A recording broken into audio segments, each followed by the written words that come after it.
नमस्कार दोस्तों। आज जानते हैं आधुनिक भारतीय इतिहास के स्रोत। इतिहास शब्द ग्रीक शब्द हिस्टोरिया से लिया गया है, जिसका अर्थ है जांच पड़ताल के माध्यम से सूचना या ज्ञान प्राप्ति या जांच। इतिहास अभिलेख लेख से हासिल अधिगम या जानकारी। जैसा कि हम जानते हैं कि इतिहास अतीत में मानव प्रयास एवं घटनाओं से संबद्ध होता है, जो विचारों, आस्थाओं एवं रीति रिवाजों के विकास के साथ साथ अंतर्गुठित होता है। इतिहास में कालक्रम अतीत में क्रमानुसार घटित घटनाएं संलग्न होता है, परंतु कुछ भी बटा हुआ नहीं है। इसमें केवल परिवर्तन ही नहीं अपितु निरंतरता भी है, क्योंकि वर्तमान और भविष्य की घटनाएं तथा विचार अतीत से प्रभावित होते हैं, चाहे फिर विचारों में समय के साथ परिवर्तन क्यों न आ गया हो। अतीत का अध्ययन केवल तभी किया जा सकता है जब उससे संबंधित आंकड़ों, जानकारियों के कुछ स्रोत उपलब्ध हों। इतिहास के अध्ययन के लिए अभिलेख, स्थापत्य कला तथा साहित्य कार्य कुछ महत्वपूर्ण स्रोत हैं, जिनमें कथा साहित्यों, मौखिक कहावतों और चित्रकलाओं के अलावा संस्मरण, जीवनियाँ और यात्रा वृत्तांत शामिल हैं। 18वीं शताब्दी से 20वीं शताब्दी के भारत का अध्ययन करने के लिए ऐतिहासिक सामग्री प्रचुर मात्रा में उपलब्ध है। पुरालेखी सामग्री आधुनिक भारत के इतिहास के निर्माण में राजकीय अभिलेखों, विभिन्न स्तरों पर सरकारी अभिकरणों के दस्तावेजों को सर्वोच्च प्राथमिकता दिए जाने की आवश्यकता है। पुरालेखी सामग्री ऐसे दस्तावेज हैं जिन्हें कोई संगठन, लोक प्राधिकारी, संस्था, व्यवसाय या परिवार अपने कार्यों के दौरान तैयार करता है और जिन्हें तत्पश्चातवर्ती ऐतिहासिक अनुसंधान या भविष्य के कार्यों के नियोजन के संदर्भ में उनके अधिकारों एवं गतिविधियों के प्रमाण के तौर पर सुरक्षित रखा जाता है। ईस्ट इंडिया कंपनी के अभिलेखों ने 1600 से 1857 की कालावधि के दौरान की व्यापारिक दशाओं का विस्तृत वर्णन प्रदान किया। यह सत्य है कि ब्रिटेन की व्यापारिक वाणिज्यिक कंपनी ने हजारों मील दूर एक बड़े क्षेत्र पर अपनी राजनीतिक सर्वोच्चता स्थापित की, जिसके लिए एक प्रकार के प्रशासन की आवश्यकता थी, तो दूसरी जो पूरी तरह कागजों पर था। प्रत्येक नीति लिखित में होती थी और प्रत्येक व्यवसाय एवं लेन-देन, प्रेषण, परामर्श एवं कार्रवाई गुप्त पत्रों तथा अन्य पत्राचार के माध्यम से होता था, जिसके परिणाम स्वरूप ऐतिहासिक सामग्री की मात्रा में कल्पनातीत वृद्धि हुई। राजकीय अभिलेख, निदेशक मंडल और बोर्ड ऑफ कंट्रोल से संबद्ध अभिलेखों के अतिरिक्त जिले से लेकर सर्वोच्च सत्ता तक प्रशासन के सभी स्तरों को शामिल करते थे। जबकि ब्रिटिश महारानी क्राउन ने प्रशासन भारतीय संभाला, तो उसने भी बड़ी मात्रा में विभिन्न तरीकों के राजकीय अभिलेख सुरक्षित रखे। इन अभिलेखों का परीक्षण करके हम चरणवार प्रत्येक घटना एवं विकास को समझ सकते हैं और नीति निर्माताओं के मनोविज्ञान सहित निर्णय की प्रक्रिया का अनुगमन कर सकते हैं। इन अभिलेखों के अतिरिक्त अन्य यूरोपीय ईस्ट इंडिया कंपनियों, पुर्तगाली, डच एवं फ्रांसीसी के अभिलेख भी 17वीं और 18वीं शताब्दी के इतिहास के सृजन हेतु उपयोगी हैं। प्राथमिक तौर पर ये आर्थिक इतिहास की दृष्टि से महत्वपूर्ण हैं, लेकिन राजनीतिक व्यवस्था के बारे में भी इनसे काफी कुछ प्राप्त किया जा सकता है। व्यापक तौर पर आधुनिक काल के लिए राजकीय अभिलेखों की 4 श्रेणियां: केंद्र सरकार के पुरालेख, राज्य सरकार के पुरालेख, मध्यवर्ती एवं अधीनस्थ प्राधिकरणों के अभिलेख, न्यायिक अभिलेख। इनके अतिरिक्त विदेशों में भी निजी अभिलेख एवं अभिलेखीय स्रोत उपलब्ध हैं। ब्रिटिश काल के कुछ प्रकाशित अभिलेख भी हैं, जो आधुनिक भारतीय इतिहास के विद्यार्थियों के लिए मूल्यवान सूचना प्रदान करते हैं। केंद्र सरकार के पुरालेख नई दिल्ली स्थित राष्ट्रीय अभिलेखागार में भारत सरकार के अधिकतर अभिलेखों को सहेज कर रखा गया है। यह संग्रह 18वीं शताब्दी के मध्य से वर्तमान समय तक के आधुनिक भारत के सृजन हेतु अभिलेखों की अटूट श्रृंखला प्रदान करती है। लेकिन विभाग के अभिलेख 1773 के रेगुलेटिंग एक्ट के संवैधानिक परिवर्तनों, केंद्रीकृत राज्य व्यवस्था के उदय और कंपनी की प्रशासनिक व्यवस्था के विकास के अध्ययन हेतु विस्तृत स्रोत सामग्री प्रदान करते हैं। इनके अतिरिक्त 1857 के पश्चात के प्रशासनिक एवं संवैधानिक विकास, जैसे लोक सेवाओं का गठन, स्थानीय स्वशासन का प्रारंभ, भारतीयकरण की समस्या और प्रांतों का प्रादेशिक पुनर्गठन इत्यादि बेशकीमती सामग्री भी इसी श्रृंखला में पाई जाती है। 1767 में बंगाल के प्रथम सर्वेयर जनरल के रूप में जेम्स रेनल की नियुक्ति के साथ भारत के अनजान क्षेत्रों एवं इसके सीमा क्षेत्रों का वैज्ञानिक रूप से मानचित्रण शुरू हुआ। भारतीय सर्वेक्षण के अभिलेखों एवं सर्वेयर जनरल के वृत्तांतों ने न केवल भौगोलिक अध्ययन के लिए अपितु समकालीन सामाजिक आर्थिक दशाओं और अन्य महत्वपूर्ण ऐतिहासिक तथ्यों के अध्ययन के लिए भी मूल्यवान सूचना प्रदान की है। लोक न्यायिक एवं विधायी विभागों की कार्यवाहियों ने औपनिवेशिक सरकार की सामाजिक एवं धार्मिक नीतियों के अध्ययन हेतु पर्याप्त प्रमाण प्रदान किए हैं। रिफॉर्म कार्यालय के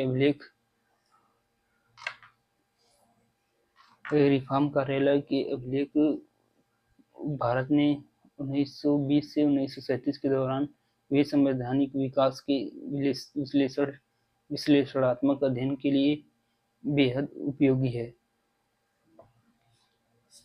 राज्य सरकारों की पुरालेख। राज्य अभिलेखागारों के अभिलेख में भूतपूर्व ब्रिटिश भारतीय प्रांतों, भूतपूर्व रियासतों जिन्हें 1947 के पश्चात भारतीय संघ में शामिल कर लिया गया, और ब्रिटिश शासन के अतिरिक्त विदेशी प्रशासन से संबद्ध स्रोत सामग्री मिलती है। इनके अतिरिक्त उन भारतीय शक्तियों के अभिलेख जिन्हें ब्रिटिश शक्ति ने हथिया लिया और उनके क्षेत्र को ब्रिटिश क्षेत्र में मिला लिया, भी आधुनिक भारतीय इतिहास के लिए महत्वपूर्ण स्रोत सामग्री हैं।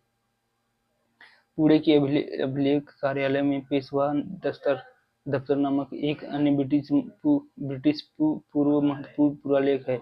यह पेशवा के पतन के एक शताब्दी पूर्व के मराठा इतिहास के अध्ययन का एकमात्र बेशकीमती स्रोत है।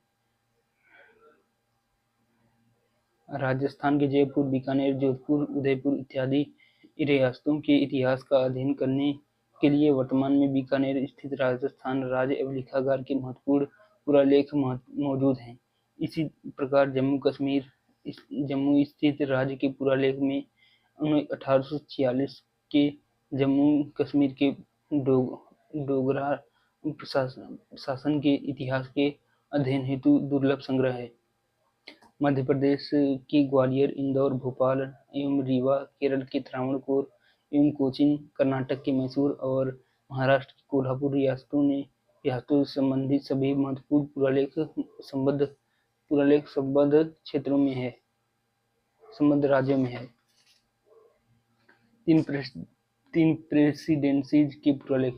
फोर्ट विलियम बंगाल प्रेसिडेंसी के प्रारंभिक अभिलेख 1776 की कलकत्ता की लूटपाट में नष्ट हो गए,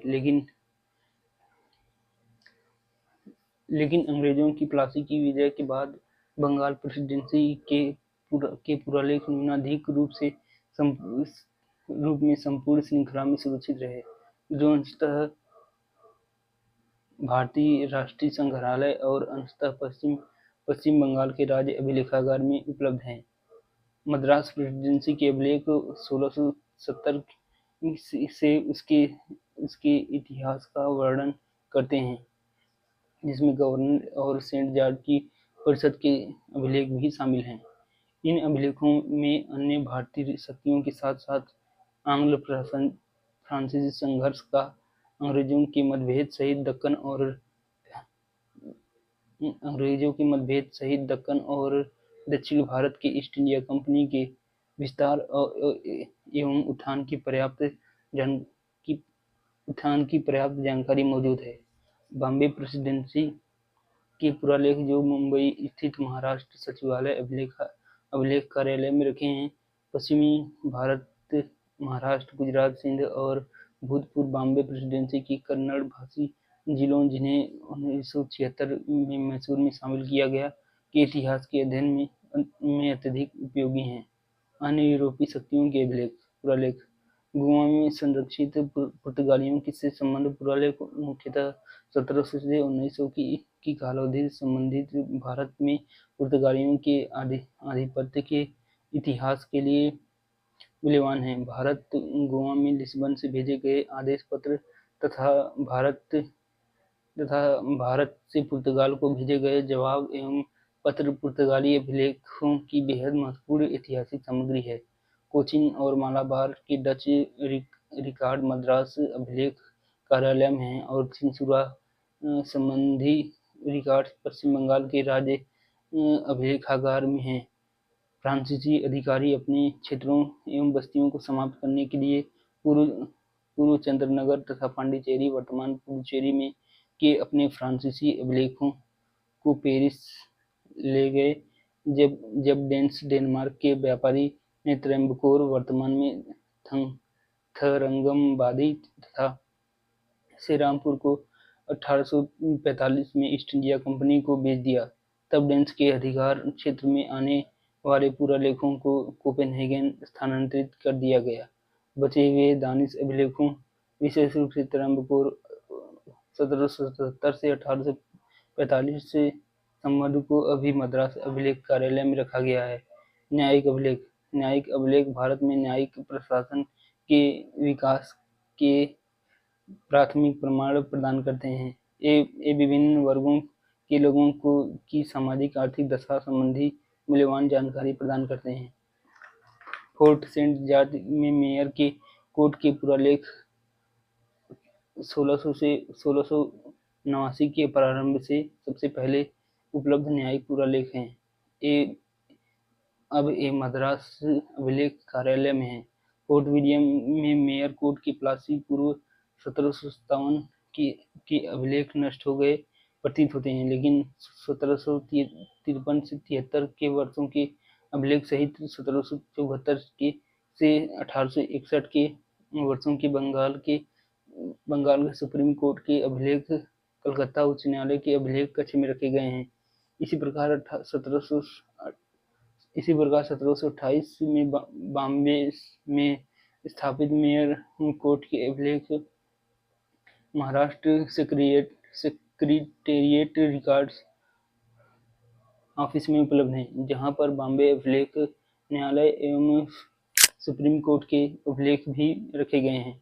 ऐतिहासिक अनुसंधान के दृष्टिगत 3 प्रेसिडेंसीज के सदर कोर्ट, सदर दीवानी और फौजदारी अदालतों के न्यायिक अभिलेख बेहद उपयोगी हैं। इनसे संबंधित अभिलेखों को कलकत्ता, मद्रास एवं बॉम्बे उच्च न्यायालयों में सुरक्षित रखा गया है।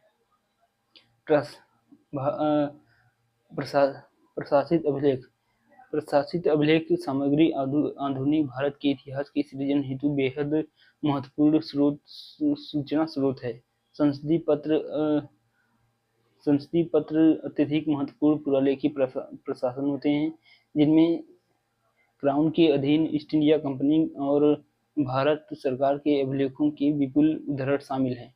इनमें 1801 से 1907 के बीच जारी संसदीय पत्रों की सूची भी शामिल है। राष्ट्रीय अभिलेखागार और विभिन्न राज्य अभिलेखागारों द्वारा प्रकाशित अभिलेख आधुनिक भारतीय इतिहास के शोधार्थियों के लिए अत्यधिक उपयोगी है।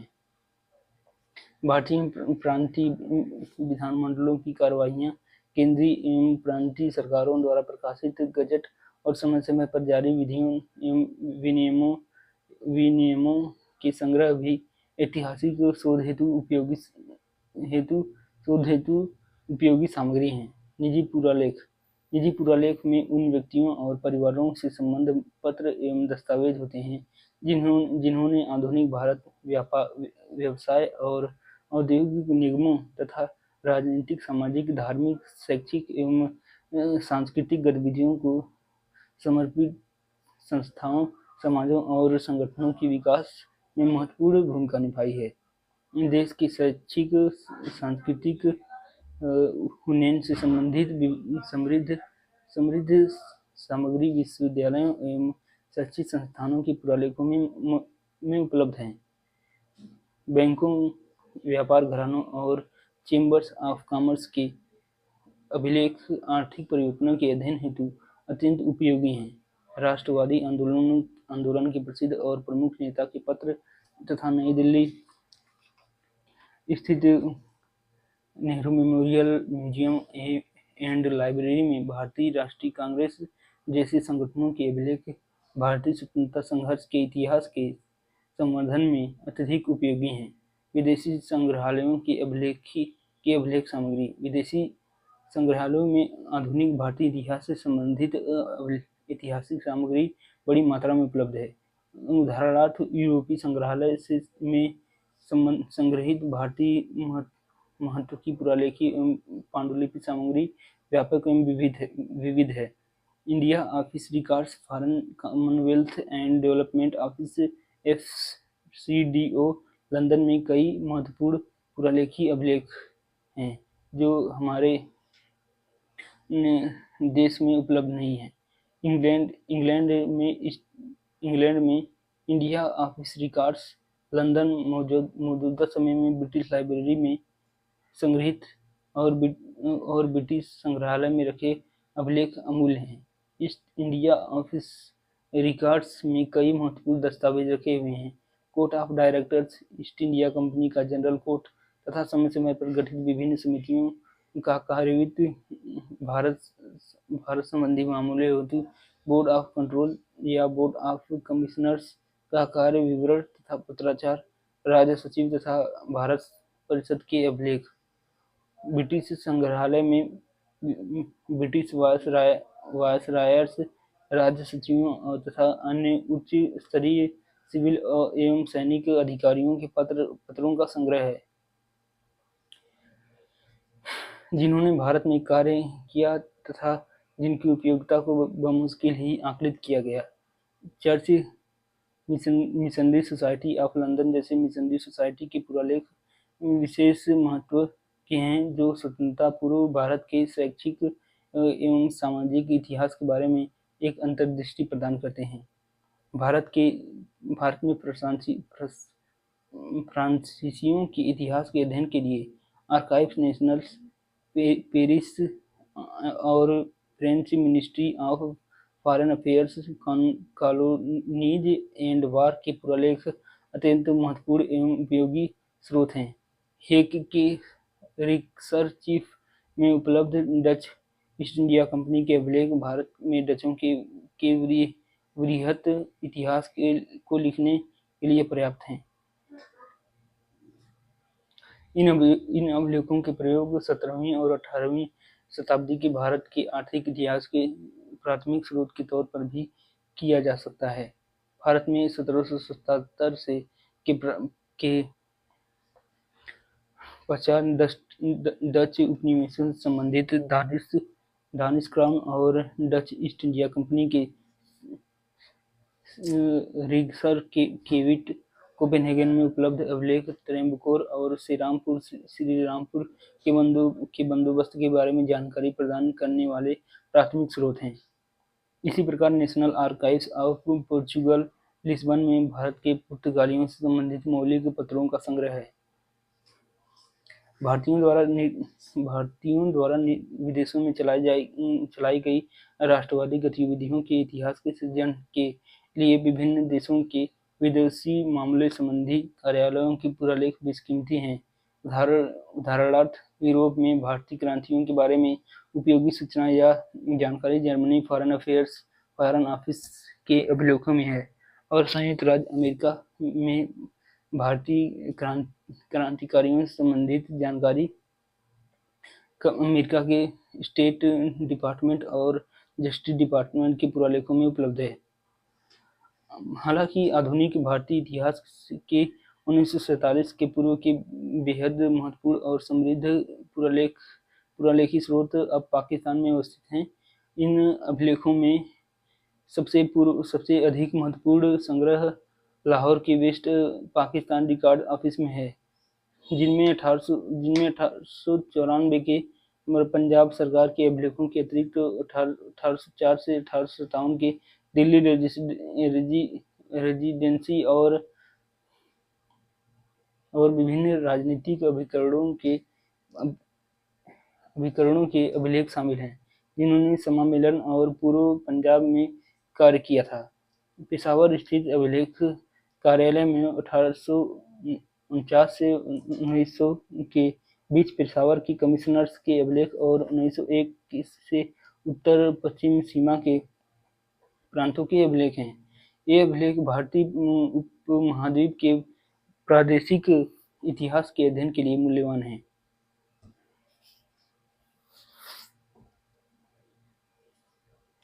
भारत के अफगानिस्तान, ईरान तथा सीमावर्ती क्षेत्रों की जनजातियों के साथ संबंधों के बारे में बेहद उपयोगी सूचना प्रदान करते हैं। जीवनी साहित्य संस्मरण एवं यात्रा वृत्तांत।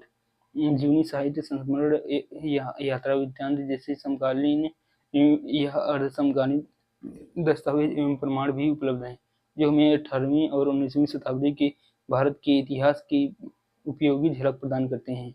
कई यात्रियों, व्यापारियों, धर्म प्रचारकों, मिशनरीज एवं लोक सेवकों, सिविल सर्वेंट्स जो इन शताब्दियों के दौरान भारत आए ने देश के विभिन्न हिस्सों के अपने अनुभवों और प्रभावों को लेखबद्ध किया।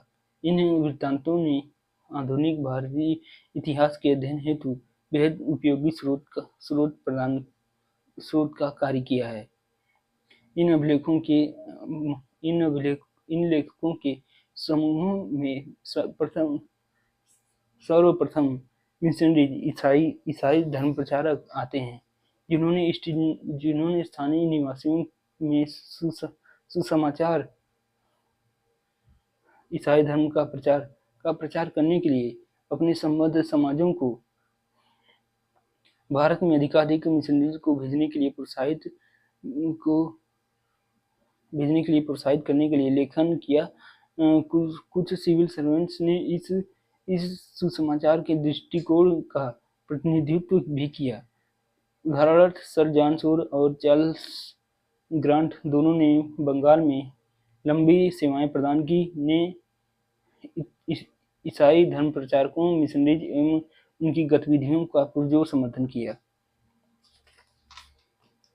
ब्रिटिश ईस्ट इंडिया कंपनी के कुछ कर्मचारियों के यात्रा वृत्तांत भी बेहद मूल्यवान हैं।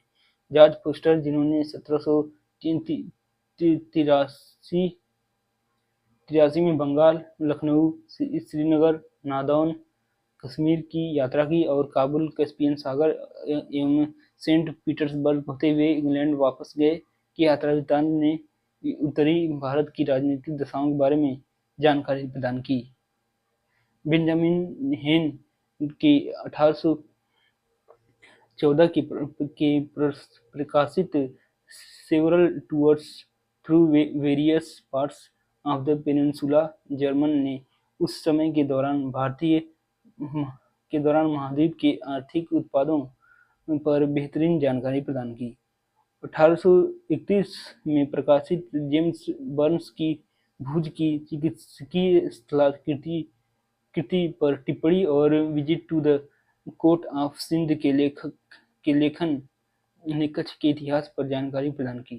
अलेक्जेंडर बर्न्स का यात्रा वृत्तांत ट्रेवल्स इनटू बोखारा, जो 1834 में 3 संस्करणों में प्रकाशित हुआ, भारत से काबुल की उसकी यात्रा का वर्णन है।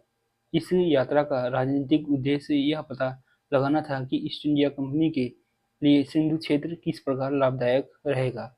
सी जेसी डेविसन का 1873 में प्रकाशित diary of the travels and adventures in upper India भी बेहद उपयोगी कार्य है। जॉन बटलर द्वारा 1855 में लिखा गया यात्रा वृत्तांत travels and adventures in the province of Assam during a residence of 14 years राज्य की पहाड़ी जनजातियों की प्रथाओं, आदतों एवं समाजों का वर्णन है। W.H. स्लीमैन की journey through the kingdom of Awadh Awadh की राजनीतिक और आर्थिक दशाओं को प्रतिबिंबित करती है। अंग्रेजों के अतिरिक्त अन्य यूरोपीय देशों के यात्रियों ने भी भारत की यात्रा पर अपने रोचक वृत्तांत प्रस्तुत किए हैं। इस श्रेणी में विक्टर किम जैकमोंट, कैप्टन लियोपोल्ड वान आर्लिच, बैरन चार्ल्स ह्यूगल और जॉन मार्टिन हानिगबर्जर, विलियम मूरक्राफ्ट एवं जॉन ट्रेबेक इत्यादि प्रमुख रूप से शामिल हैं। समाचार पत्र एवं पत्रिकाएं। 19वीं और 20वीं शताब्दियों के समाचार पत्र और पत्रिकाओं अंग्रेजी के साथ साथ विभिन्न देशों भाषाओं में प्रकाशित ने आधुनिक भारतीय इतिहास के सृजन हेतु जानकारी के बेहद महत्वपूर्ण एवं प्रामाणिक स्रोत का निर्माण किया। कुछ समाचार पत्र 1780 के दशक में भी पूर्व प्रकाशित हुए।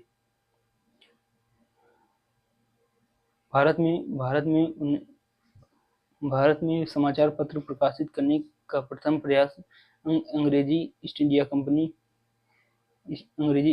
कंपनी के असंतुष्ट कर्मचारियों द्वारा किया गया, जो निजी व्यापार में कुरीतियों को उद्घाटित करना चाहते थे। उदाहरणार्थ 1776 में विलियम बोल्ट्स ने कोर्ट ऑफ डायरेक्टर्स द्वारा निजी व्यापार का आश्वासन देने पर कंपनी से इस्तीफा दे दिया और अपना समाचार पत्र प्रकाशित करने की इच्छा जताई। बोल्ट्स की योजना को कठोर राजकीय रुख का सामना करना पड़ा और साकार होने के पूर्व उनकी योजना का अंत हो गया। भारत में जेम्स ऑगस्टस हिक्की ने 1780 में बंगाल गजट और ओरिएंटल कलकत्ता जनरल एडवर्टाइजर नामक पहला समाचार पत्र प्रकाशित किया। हिक्की द्वारा सरकारी अधिकारियों की खुलकर आलोचना के कारण 2 वर्षों के भीतर ही उनकी प्रेस को बंद कर दिया गया।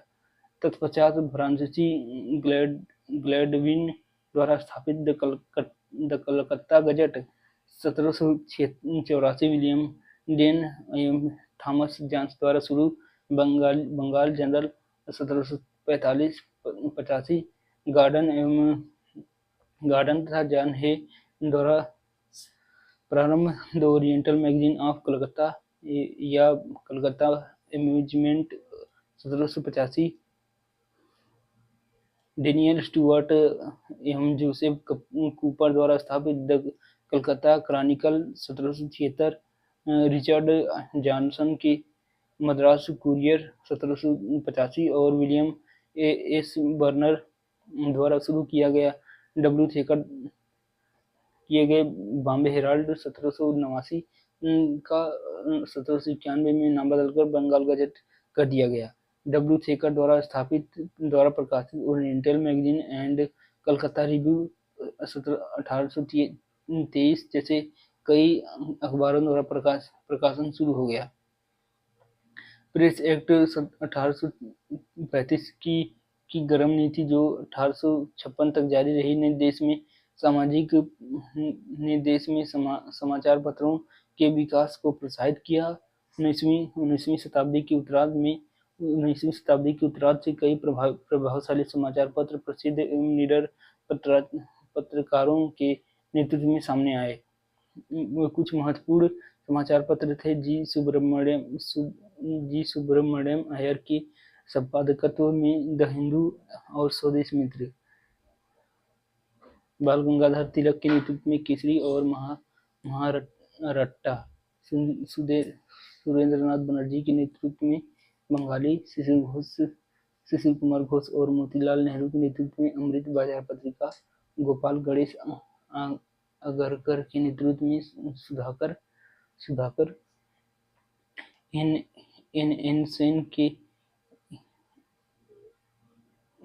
सेन का इंडियन मिरर, दादाभाई नौरोजी का voice of India, JP Verma का एडवोकेट, पंजाब में ट्रिब्यून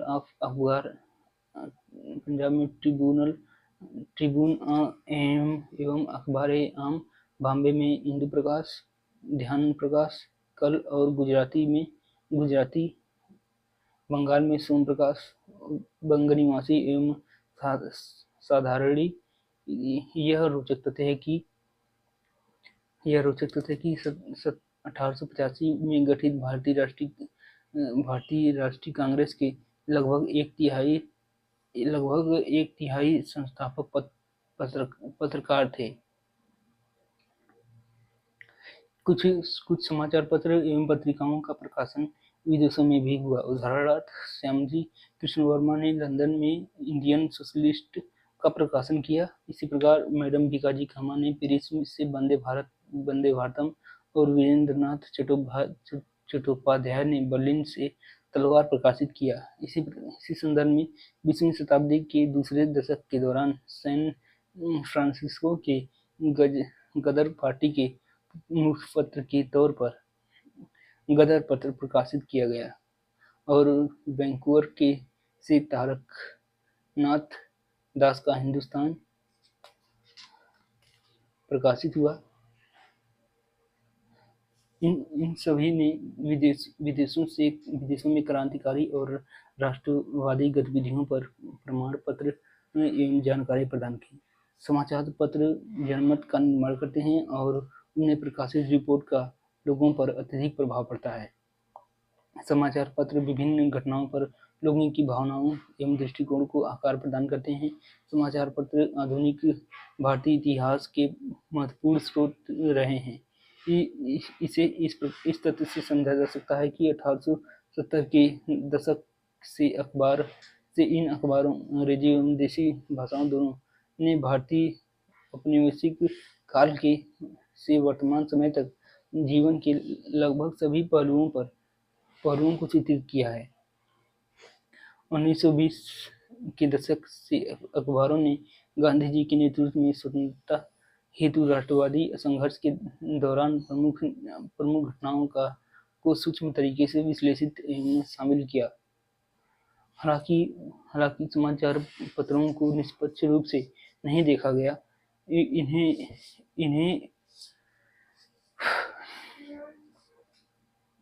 इन्हें ऐसे लोगों द्वारा प्रकाशित किया गया जिनके अपने राजनीतिक विचार एवं वैश्विक मत थे। मौखिक प्रमाण।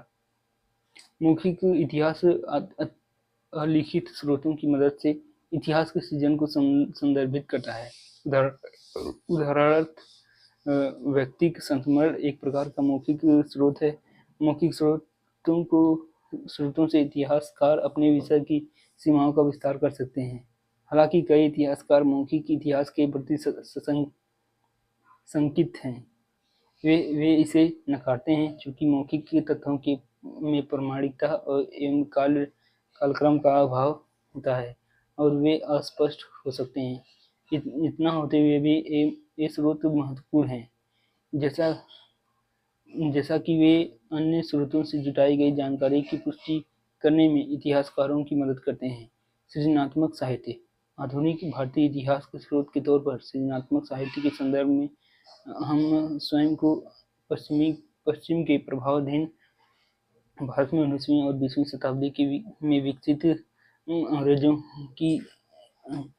अंग्रेजी की देसी भाषाओं दोनों में नवीन साहित्यिक रूपों तक सीमित करेंगे।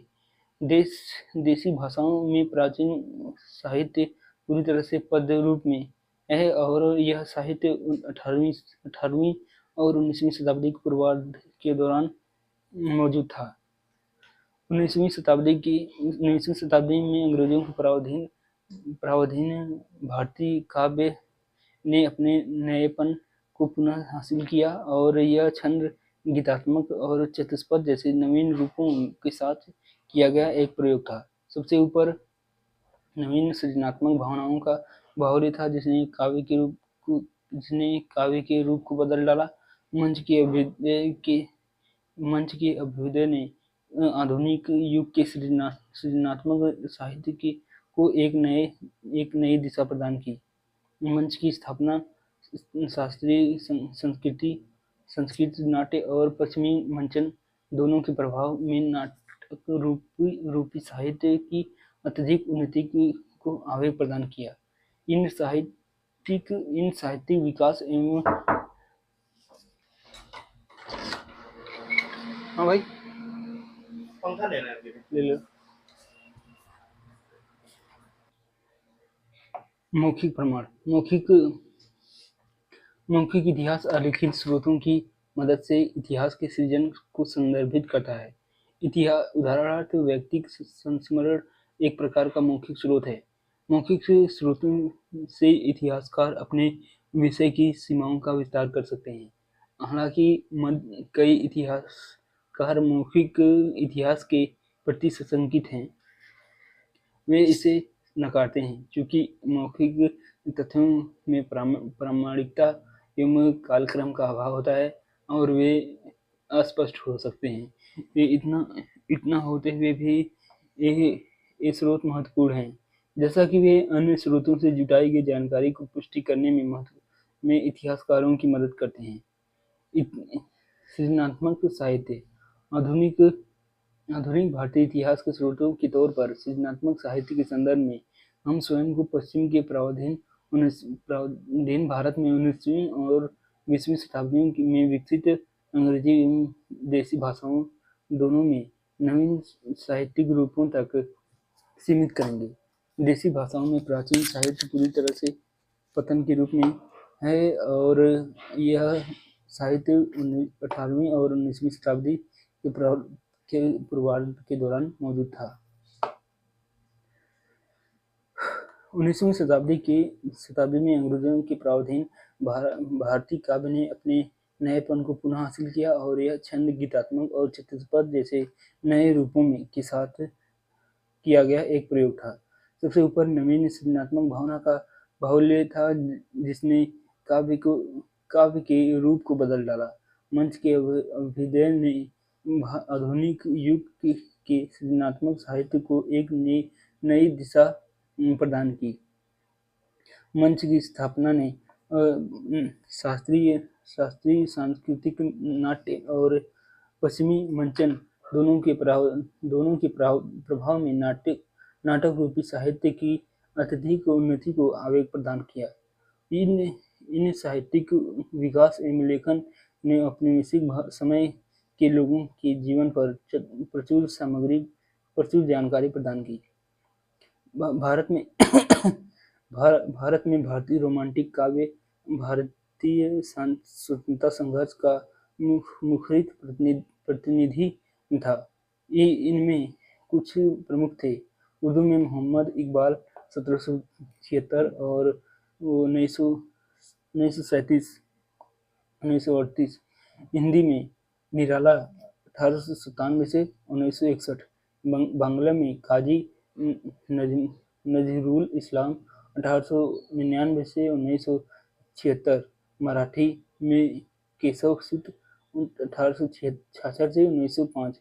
मलयालम में जी शंकर कुरुप 1901 से 1978। प्रसिद्ध तमिल राष्ट्रवादी कवि सुब्रमण्यम भारती 1882 से 1921 भी इसी काल से संबंधित थे। इंडो यूरोपियन संपर्क का महत्वपूर्ण परिणाम उपन्यास था, जो 19वीं शताब्दी के उत्तरार्ध में उदित हुआ। उस समय के प्रथम महत्वपूर्ण लेखक बंकिम चटर्जी या चट्टोपाध्याय 1838 से 1894 प्रसिद्ध बंगाली उपन्यासकार थे। के उपन्यास अधिकतर ऐतिहासिक हैं और इनमें से आनंद मठ 1882 बेहद लोकप्रिय एवं प्रसिद्ध हुआ।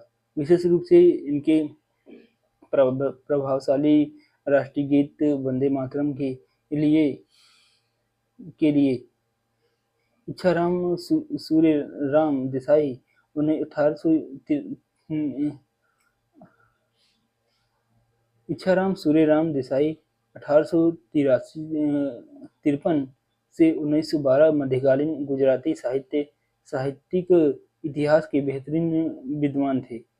उनका उनका प्रथम उपन्यास हिंदी आने ब्रिटानिया 1885 राजनीतिक अधिस्वर वाले शुरुआती उपन्यासों में से एक था। महान क्रांतिकारी विचारक एवं लेखक सखाराम गणेश देवस्कर ने देश में स्वाधीनता की चेतना के जागरण के लिए 1904 में बंगाल में देशेर कथा लिखी। गिरिजा देवी और तीर्थराम थम्माल, जिन्होंने क्रमशः मोहन रजनी 1931 और दसी कलिन मूसावलई 1936 उपन्यास लिखे, ने भी उपन्यास को सामाजिक अनुभव का एक प्रभावी माध्यम बनाया। यह प्रेमचंद्र 1890 और 1880 और 1936 एक उपन्यासकार एवं उर्दू हिंदी के लघु कहानीकार थे, जिन्होंने कल्पित साहित्यिक संसार में भारत को एक अलग स्थान दिलाया। उन्होंने उपन्यास का प्रयोग सामाजिक परिवर्तन के रूप में किया और उनके उपन्यासों ने भारतीय ग्रामीण समाज के आयामों की समझ एवं गहरी सामाजिक चिंताओं को प्रतिबिंबित किया। उनकी उल्लेखनीय कृतियों में रंगभूमि 1924, गोदान 1936, सेवा सदन 1919, प्रेमाश्रय 1924 जैसे प्रमुख उपन्यास एवं कफन, मुस्कुराहट, शतरंज की खिलाड़ी इत्यादि लघु कहानियां शामिल हैं। ग्रामीण जीवन को उद्घाटित करने की सांसारिक परंपरा को फणीश्वरनाथ रेणु 1921 से 1973 की हिंदी उपन्यास महिला अचल ने आगे बढ़ाया। इस दिशा में भूमि विभूति भूषण बंदोपाध्याय 1899 से 1954 द्वारा रचित पाथेर पंचाली 1929, उड़ीसा के मोहंती का प्रजा, गुजरात के पन्नालाल पटेल का मेकलजीत, मराठी में भालचंद्र नमाडे का कुसला प्रमुख उपन्यास हैं। मुल्कराज आनंद एवं राजा राव जैसे एंग्लो इंडियन लेखकों के उपन्यास क्रमशः अनटचेबल 1935 और कंथापुरा 1938 ने सामाजिक एवं राजनीतिक कोलाहल एवं संक्रमण को दर्शाया। आर के नारायण की स्वामी एंड फ्रेंड्स 1935 भारत की अद्भुत रूप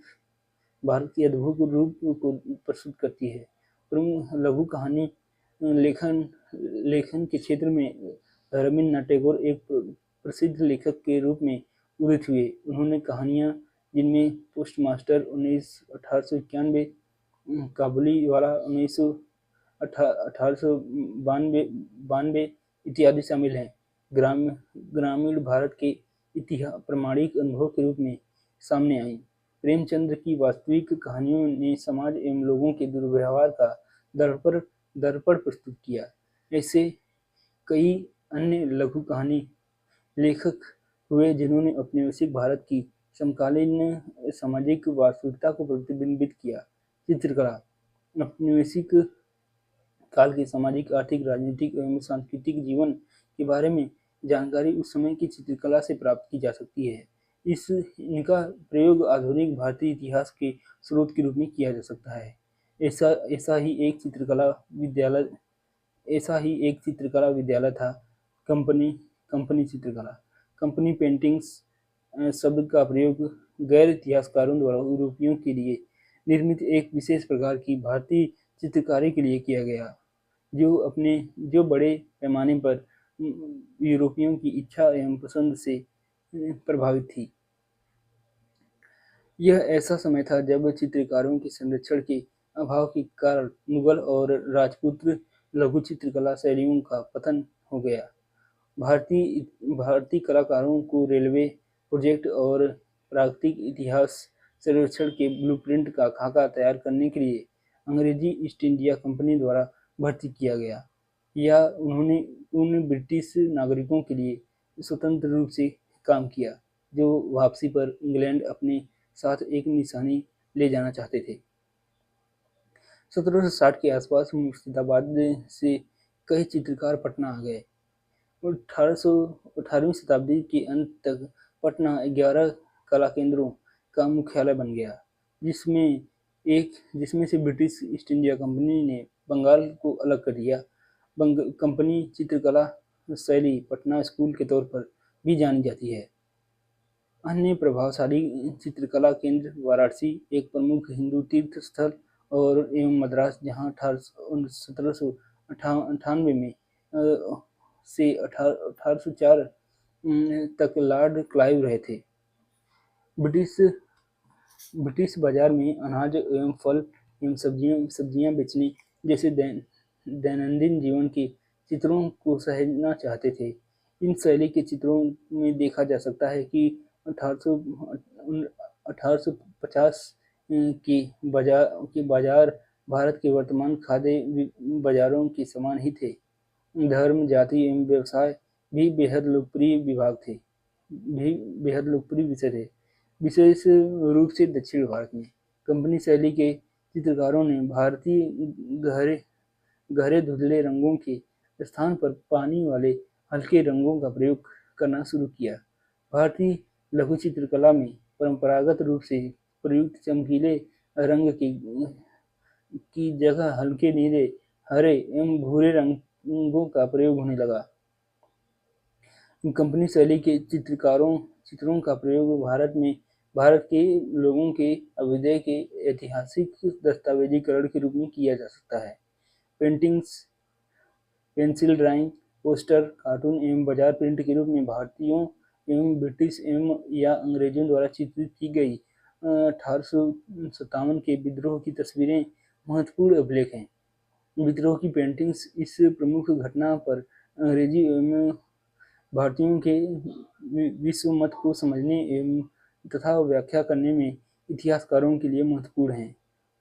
कालीकट चित्रकला जो 19वीं शताब्दी में कलकत्ता में विकसित हुई, ने न केवल पौराणिक चरित्रों एवं आकृतियों को उकेरा, अपितु अपने दैनंदिन जीवन में संलग्न आम लोगों को भी दर्शाया। साधारण जन के जीवन की तस्वीरों ने तत्कालीन कलकत्ता में सामाजिक जीवन के परिवर्तन को चित्रित किया। इन चित्रों ने तत्कालीन सामाजिक बुराइयों पर भी टिप्पणी की। 1757 के कुछ समय पश्चात बॉम्बे, कलकत्ता और मद्रास में कला स्कूल खोले गए। इनकी शिक्षण पद्धतियां एवं पाठ्यक्रम ब्रिटिश रॉयल एकेडमी पर आधारित थे। भारतीय विद्यार्थियों ने तैलीय रंगों, ऑयल पेंट्स को कैनवास पर और वाटर कलर को पेपर पर प्रयोग करने जैसी नवीन कला सामग्रियों को समझा।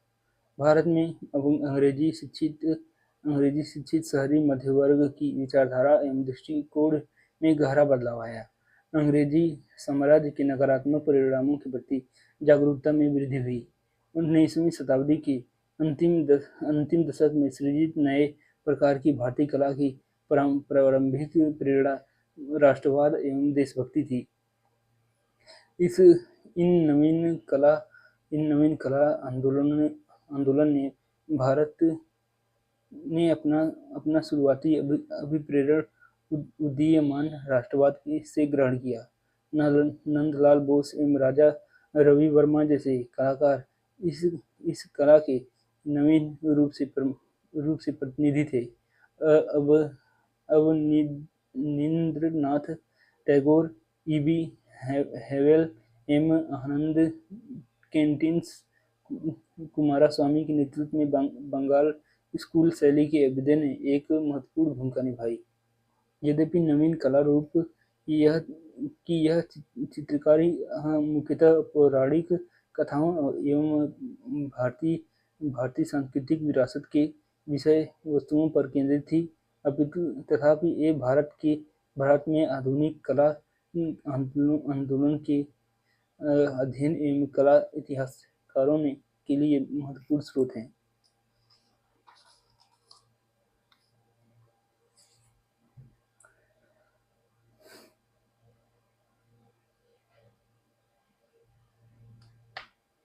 सारांश। पुरालेखित सामग्री। पहला, केंद्र सरकार, राज्य सरकार, 3 प्रेसिडेंसीज, अन्य यूरोपीय शक्तियों के लोग, सार्वजनिक पुरालेख, न्यायिक अभिलेख, प्रकाशित अभिलेख। दूसरा, निजी पुरालेखों में उन व्यक्तियों एवं परिवारों पत्र एवं दस्तावेज होते हैं जिन्होंने आधुनिक भारत के विकास में महत्वपूर्ण भूमिका निभाई। तीसरा, लंदन में इंडियन ऑफिस रिकॉर्ड्स, लाहौर में रिकॉर्ड्स ऑफिस, पेरिस में अभिलेख, डच अभिलेखों की इत्यादि, पुर्तगालियों इत्यादि के अभिलेख जैसे विदेशी संग्रहालयों की पुरालेख सामग्री, जीवनी एवं संस्मरण, यात्रियों, व्यापारियों, मिशनरीज एवं लोक सेवकों की वृत्तांत। समाचार पत्र एवं जर्नल। 19वीं और 20वीं शताब्दी के दौरान अंग्रेजी और देसी भाषाओं में प्रकाशित समाचार पत्र इत्यादि समकालीन जीवन एवं घटनाओं का चित्रण और लेखन सदैव निष्पक्ष नहीं था। मौखिक प्रमाण। व्यक्तिगत संस्मरण पूरी तरह विश्वसनीय नहीं। सृजनात्मक साहित्य। साहित्य के नए रूप ने तत्कालीन समय पर सामाजिक, आर्थिक, राजनीतिक और सांस्कृतिक परिदृश्य प्रतिबिंबित किया। चित्रकला। ईस्ट इंडिया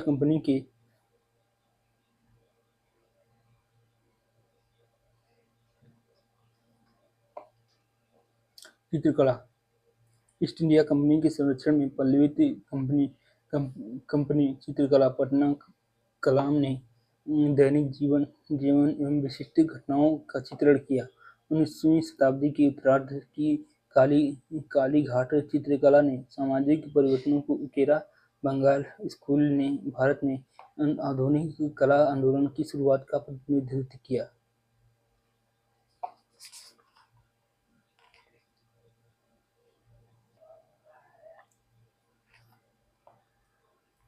आधुनिक भारतीय इतिहास लेखन के प्रमुख उपागम। इतिहास लेखन हिस्टोरियोग्राफी इतिहास की ऐतिहासिक व्याख्या या एक आस्था एवं मान्यता के माध्यम से इतिहास का विश्लेषण है। इतिहास एक ऐसी जानकारी नहीं है जिसे अपरिवर्तित रूप से पीढ़ी दर पीढ़ी सौंपा जाए। ऐतिहासिक परिस्थितियों की व्याख्या की जानी चाहिए। स्पष्टीकरण प्रमाणों के विश्लेषण पर आधारित होने चाहिए और तर्क वितर्क से उपजे सामान्यीकरण प्रदान किए जाने चाहिए। नवीन प्रमाणों के साथ या मौजूदा प्रमाणों की नवीन व्याख्या अथवा स्पष्टीकरण सहित अतीत के कई नई समझ प्राप्त की जा सकती है। इसका अनुसरण करने के लिए उन तरीकों एवं शैलियों के प्रति संवेदनशीलता की आवश्यकता है जिनमें उस समय के लोग जीवन यापन करते थे और अपने अतीत के बारे में सोचते थे। इतिहास लेखन के उपागम ज्ञान के रूप में इतिहास को समझने की भूमिका बन जाते हैं। ये व्यापक रूप से आधुनिक भारत के इतिहास के 4 उपागम हैं: औपनिवेशिक, राष्ट्रवादी, मार्क्सवादी, अधीनस्थ या उपाश्रित। हालांकि इतिहास लेखन के अन्य उपागम संप्रदायवादी, कैम्ब्रिज, उदारवादी एवं नव उदारवादी और नारीवादी भी हैं। औपनिवेशिक उपागम या इतिहास लेखन का प्रयोग 2 अर्थों में किया जाता है। एक औपनिवेशिक देशों के इतिहास से संबंधित है, जबकि दूसरा ऐसे कार्यों को संदर्भित करता है जो प्रभुत्व की औपनिवेशिक विचारधारा से प्रभावित थे। आज के अधिकतर इतिहासकारों ने औपनिवेशिक उपागम के दूसरे अर्थ के दृष्टिगत इतिहास लेखन किया है। वास्तव में औपनिवेशिक अधिकारियों द्वारा औपनिवेशिक देशों के बारे में किया गया लेखन कार्य प्रभुत्व की इच्छा और एवं औपनिवेशिक शासन के औचित्य से संबंध था। अतः ऐसे अधिकांश ऐतिहासिक लेखनों ने पश्चिमी संस्कृति एवं मूल्यों की प्रशंसा एवं व्यक्तियों का महिमामंडन किया है जिन्होंने औपनिवेशिक साम्राज्य को स्थापित किया था। हाल के वर्षों में भारत के इतिहास का सृजन बेहद तीव्र हो गया है तथा इसकी व्याख्या का आह्वान किया जा सकता है। इसके दो तरफा कारण है। भारतीय प्रदेश में होते परिवर्तनों के तथ्यों की पुनर्व्याख्या की आवश्यकता और भारतीय इतिहास के जरूरी तत्वों के बारे में इतिहासकारों के दृष्टिकोण में होते परिवर्तन। Percival Spear, James Mill, Mount Stuart, Elphinstone, Vincent Smith एवं अन्य द्वारा लिखा गया भारत का इतिहास औपनिवेशिक भारत के उचित उदाहरण है।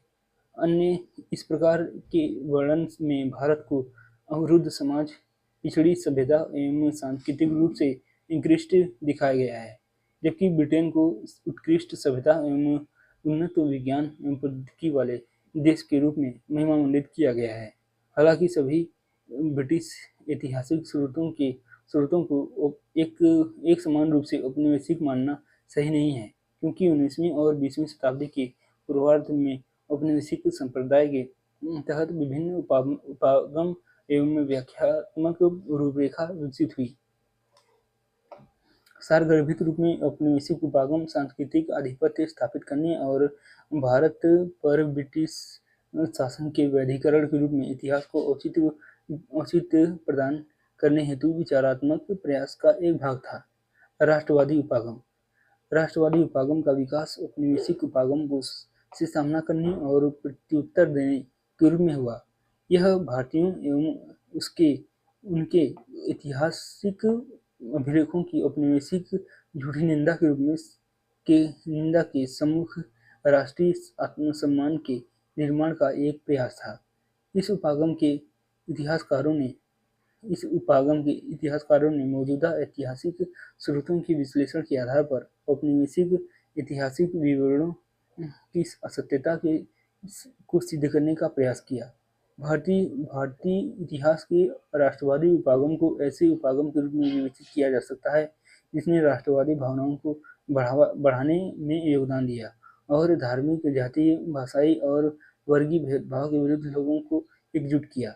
राष्ट्रवादी उपागम मुख्य रूप से भारतीय इतिहास के प्राचीन एवं मध्यकालीन युग का वर्णन करता है, जो स्वतंत्रता प्राप्ति के पश्चात अस्तित्व में आया। उल्लेखनीय है कि 1947 से पूर्व आधुनिक भारत के राष्ट्रवादी इतिहासकारों का कोई संप्रदाय स्कूल मौजूद नहीं था। Dadabhai Naoroji, M G. Ranade, G V Joshi, R C. Dutt, K T. Telang, G K. Gokhale एवं डी.वी. बाचा जैसे गैर अकादमिक राष्ट्रवादी अर्थशास्त्रियों द्वारा 19वीं शताब्दी के अंत में उपनिवेशवाद की विस्तृत एवं वैज्ञानिक आलोचना की गई। दिन सैकड़ों हजार हाजिर जवाब बाबू उनके अंग्रेजी अत्याचारियों के खिलाफ अपने रोष को बेहद तीक्ष्ण और प्रभावी समालोचना के माध्यम से सामने रख रहे हैं। इस प्रकार इसमें कोई शंका नहीं है कि इन अखबारों को पढ़ने वालों के मस्तिष्क में गंभीर विश्वास उपजेगा कि हम समस्त मानव जाति के शत्रु हैं और विशेष रूप से भारत की। लॉर्ड डफरिन 1886 में समाचार पत्र में प्रकाशित सामग्री पर।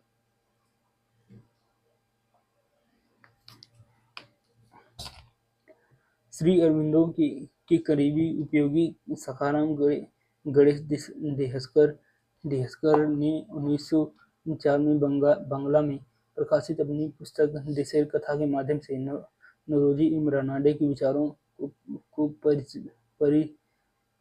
प्रचलित किया। 20वीं शताब्दी के पूर्वार्ध में के.टी. शाह, पी.सी. काले, एस.सी.एम. वकील, डी.आर. गाडगिल, ज्ञान चंद्र, डी.के.आर.वी. राव, वाडिया एवं मर्चेंट जैसे कई अकादमिक अर्थशास्त्रियों ने उनके पदचिन्हों का अनुसरण किया। राष्ट्रवादी उपागम ने सामाजिक सुधार आंदोलनों को उचित स्थान दिया, लेकिन लेकिन इस ओर उनका दृष्टिकोण आलोचनात्मक नहीं रहा। उन्होंने अक्सर निम्न जातियों और जनजातियों द्वारा चलाए गए मुक्ति आंदोलनों की उपेक्षा की। उन्होंने ऐतिहासिक विकास में भारत की उत्कृष्टता को सिद्ध करने के प्रयास में भारतीय सामाजिक संस्थाओं के ऐतिहासिक मूल्यांकन की भी उपेक्षा कर दी। कुल मिलाकर इस उपागम ने आर्थिक, सामाजिक और सांस्कृतिक इतिहास की उपेक्षा की। मार्क्सवादी उपागम। भारत में मार्क्सवादी उपागम की शुरुआत दो बेहतरीन पुस्तकों रजनी पामदत्त की डांडिया टुडे और A.R. देसाई की social background of Indian nationalism से हुई। मूलतः इंग्लैंड स्थित प्रसिद्ध प्रकाशन समूह लेफ्ट बुक क्लब के लिए लिखी गई इंडिया टुडे पहली बार 1940 में इंग्लैंड में प्रकाशित हुई, जिसे 1947 में भारत में प्रकाशित किया गया। M.R. देसाई की social background of Indian nationalism पहली बार 1948 में प्रकाशित हुई। मार्क्सवाद ने उल्लेखनीय रूप से भारतीय इतिहास लेखन की अधिकांश प्रवृत्ति को किसी न किसी तरीके से प्रभावित किया। भारतीय इतिहास के सभी क्षेत्रों में, चाहे इसे काल या विषय द्वारा विभाजित करें, मार्क्सवादी इतिहासकारों ने महत्वपूर्ण योगदान दिया। विभिन्न क्षेत्रों में उनके कार्यों ने इतिहास लेखन के मार्ग एवं दिशा को परिवर्तित किया। औपनिवेशिक साम्राज्यवादी उपागम की तरह मार्क्सवादी इतिहासकारों ने औपनिवेशिक स्वामियों एवं अधीन लोगों के हितों के बीच प्रारंभिक संघर्ष एवं विरोध को स्पष्ट रूप से देखा। राष्ट्रवादियों के समान वे भारतीय समाज के विभिन्न वर्गों के लोगों के बीच अंतर्विरोधों के प्रति भी पूरी तरह से सजग थे। हालांकि उनमें से कुछ, विशेष रूप से रजनी पामदत्त, प्रारंभिक साम्राज्यवादी विरोध संघर्षों एवं विद्युतीय अंतर्विरोधों के उपचार को समन्वित करने में पूरी तरह असफल रहे। उन्होंने औपनिवेशिक विरोधी संघर्षों को वर्ग या सामाजिक संघर्ष से संतुलित करने का प्रयास किया। मार्क्सवादी इतिहासकारों ने राष्ट्रीय आंदोलनों को भी संरचित बुर्जुआ संघर्ष के बुर्जुआ आंदोलन के रूप में देखने का प्रयास किया और इसके मुक्त एवं सर्ववर्गीय रूप की उपेक्षा की। A.R. देसाई ने राष्ट्रीय आंदोलन के विकास को 5 चरणों में अनुरेखित किया, जहां प्रत्येक चरण एक विशिष्ट सामाजिक वर्ग पर आधारित था, जिसने इसका समर्थन और स्थापना की। अधीनस्थ और उपासित उपागम। अधीनस्थ या उपासित उपागम शीर्षक ऐसी विवरणों की श्रृंखला है जिसे शुरू में रंजीत गुहा के संपादकत्व में प्रकाशित किया गया। अधीनस्थ उपागम की शुरुआत मौजूदा इतिहास लेखन के आलोचकों के रूप में 1980 के दशक में हुई। इसने अपने प्रवर्तकों के माध्यम से अन्य ऐतिहासिक उपागमों पर लोगों की आवाज की उपेक्षा करने का आरोप लगाया। शुरू से ही अधीनस्थ उपागम ने स्पष्ट किया कि भारतीय इतिहास लेखन की सभी परंपराओं का झुकाव अभिजात वर्ग की तरफ है, अतः ये पक्षपाती हैं। अधीनस्थ उपासित इतिहासकारों के दृष्टिकोण से औपनिवेशिक काल में भारतीय समाज में मूलभूत विरोध एवं संघर्ष एक तरफ कुलीन भारतीय एवं विदेशी दोनों और दूसरी तरफ उपासितों के बीच था, न कि उपनिवेशवाद और भारतीयों के बीच। वे विश्वस्त हैं कि भारतीय कभी भी एक साझा साम्राज्यवाद विरोधी संघर्ष में एकजुट नहीं हुए थे।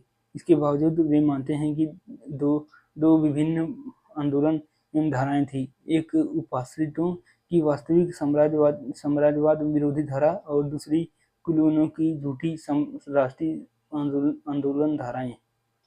कुलीन धाराएं भारतीय राष्ट्रीय कांग्रेस के आधिकारिक नेतृत्व में कुलीनों के बीच शक्ति के लिए संघर्ष करने के वाले झुंड में थोड़ा अधिक थी। हालांकि अधीनस्थ या उपासित संप्रदाय स्कूल, जिसने शुरू में आम लोगों की दृष्टिगत इतिहास लिखने की वचनबद्धता दिखाई, लोगों की स्वयं की सचेतनता पर आधारित था, लेकिन वह ऐसे नवीन स्रोतों पर की खोज नहीं कर पाया जो लोकप्रिय अवधारणाओं को अधिकाधिक प्रतिबिंबित कर सकें। उनका नवीन लेखन निरंतर उन्हीं पुराने कुलीन स्रोतों पर आधारित था। कुछ इतिहासकारों द्वारा विलंब से शुरू की गई नवीन प्रवृत्ति, जिसे इसके प्रस्तावकों द्वारा उपाश्रित उपागम के रूप में विवेचित किया गया है, ने पूर्व की सभी ऐतिहासिक लेखनों को नकार दिया, जिसमें कुलीन इतिहास लेखन के रूप में मार्क्सवादी परिप्रेक्ष्य पर आधारित इतिहास लेखन भी शामिल है। इस पुरातन दिशाहीन इतिहास लेखन को उपाश्रित उपागम से प्रतिस्थापित करने का दावा किया। बिपिन चंद्रा। संप्रदायवादी उपागम। नवीन राष्ट्रवादी इतिहासकारों की भांति संप्रदायवादी इतिहासकारों ने भी स्वयं को मध्यकालीन भारत और आधुनिक काल की पाठ्य पुस्तकों के औपनिवेशिक इतिहास लेखन तक पूरी तरह सीमित कर लिया। भारतीय संप्रदायवादी इतिहासकारों द्वारा निर्मित सामान्यीकरण को ब्रिटिश इतिहासकारों और प्रशासकों के लेखन में ढूंढा जा सकता है। संप्रदायवादी स्कूल के मतानुसार भारत का मध्यकालीन इतिहास हिंदू मुस्लिम मतभेद एवं संघर्ष की एक लंबी कहानी थी। हिंदू और मुस्लिम स्थायी रूप से शत्रु समूहों में विभाजित थे, जिनके आपसी संबंध कड़वे, शत्रुतापूर्ण, विरोधात्मक एवं अविश्वासी थे। यह विचार न केवल इतिहासों के लेखन में प्रतिबिंबित हुआ, अपितु सांप्रदायिक राजनीतिक नेताओं के हाथों में आकर इसने अधिक उग्र एवं विषाक्त रूप ले लिया। इसके अलावा यह विचार प्रचारित किया गया कि मध्यकालीन भारत में मुसलमानों ने शासक वर्ग का निर्माण किया तथा हिंदू शासित अधीन एवं पराधीन थे। कैम्ब्रिज स्कूल उपागम। कैम्ब्रिज संप्रदाय स्कूल का अर्थ है औपनिवेशिक काल के दौरान भारतीय समाज मूलतः क्षैतिज एवं लंबवत भागों द्वारा चरितार्थ हुआ और स्थानीय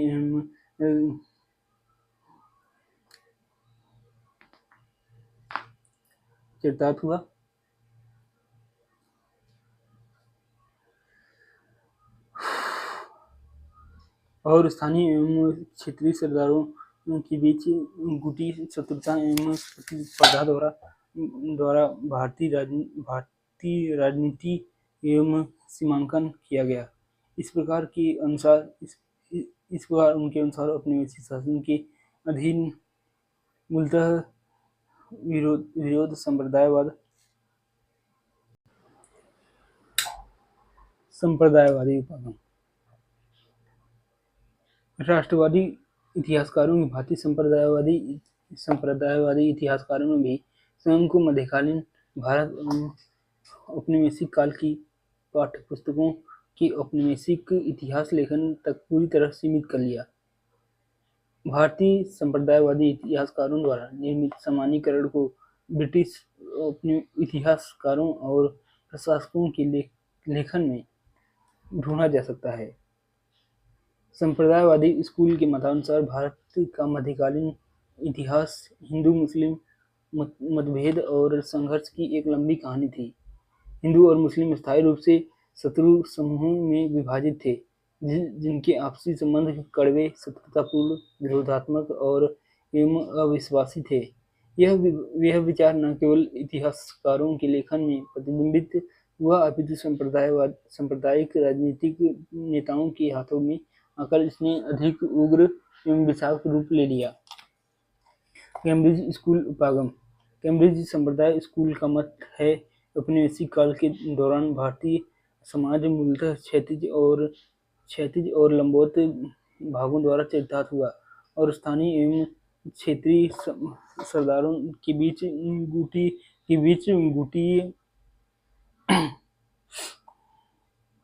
शत्रुता एवं प्रतिस्पर्धा द्वारा भारतीय राजनीति का सीमांकन किया गया। इस प्रकार इनके मतानुसार औपनिवेशिक समाज शासन के अधीन मूलतः विरोध साम्राज्यवादी और भारतीयों के बीच नहीं था, अपितु भारतीयों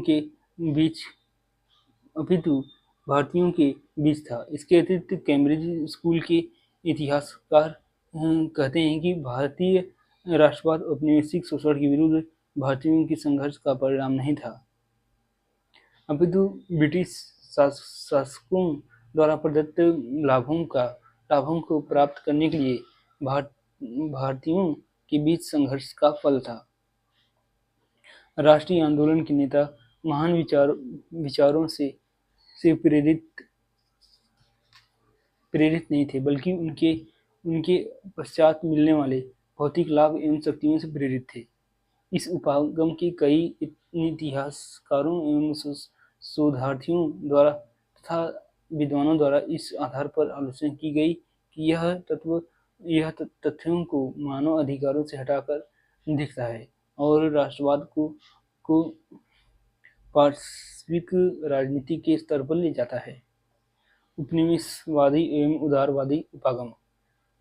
साम्राज्यवाद उपनिवेशवाद का पुनर्मूल्यांकन 1980 के प्रथम दशक से प्रारंभ हुआ। Captain Ken S Hopkins 1993, Patrick O'Brien 1988 तथा डेविस एवं हट्टनबैक प्रमुख वर्ग हट्टनबैक 1986 के उपनिवेशवाद के चरित्र को लेकर मार्क्सवादी एवं वाम उदारवादी प्रबुद्ध वर्ग के कुछ निष्ठापूर्ण विचारों एवं दृष्टिकोण पर अपना प्रश्न उठाना शुरू किया। इस उपागम के प्रस्तावक तर्क देते हैं कि उपनिवेशों का आर्थिक शोषण पूरी तरह से अंग्रेजों के लिए फायदेमंद नहीं था।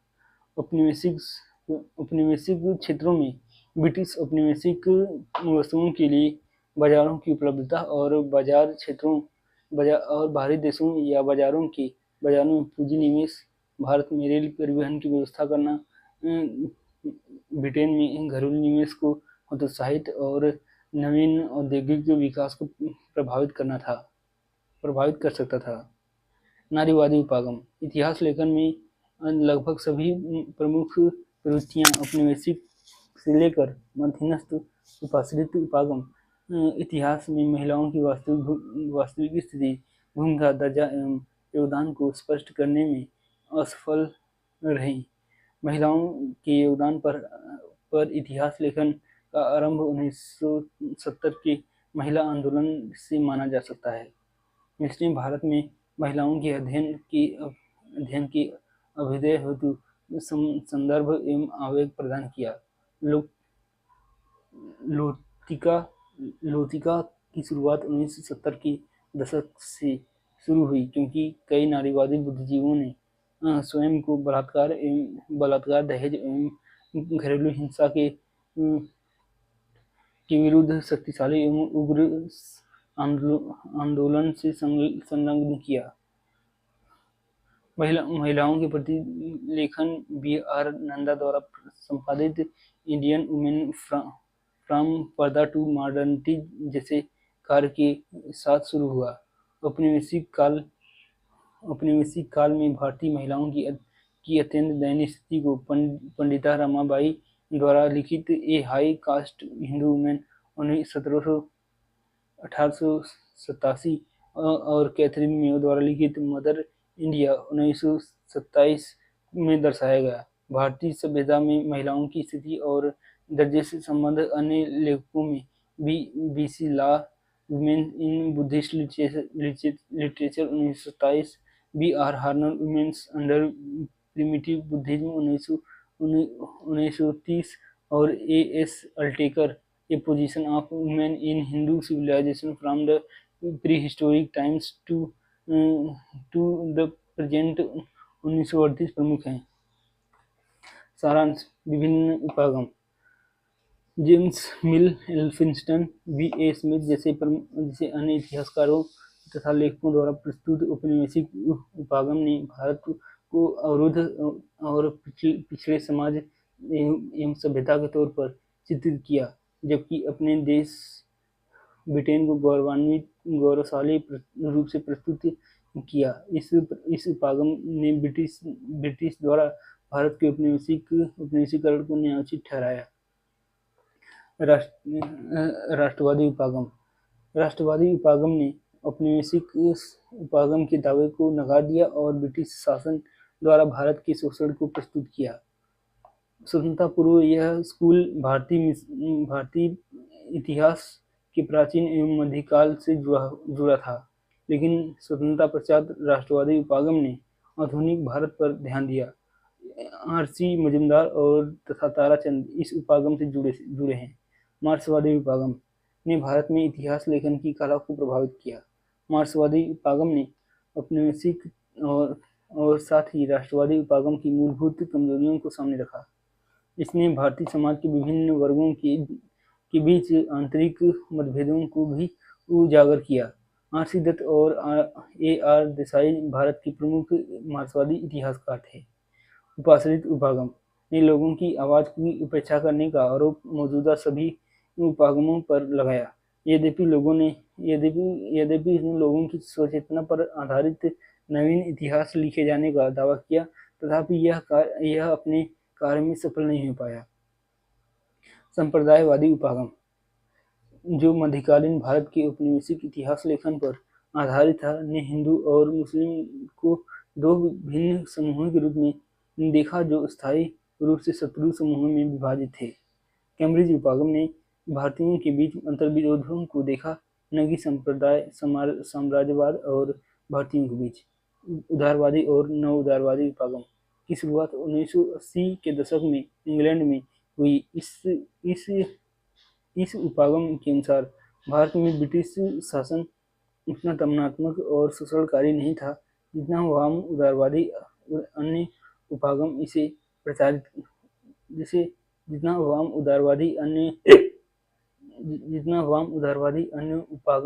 ने इसे प्रचारित किया। इसके प्रचारकों में पैट्रिक ओ ब्रायन, केन हॉपकिंस और हनबटन प्रमुख हैं। भारत में नारी उपागम।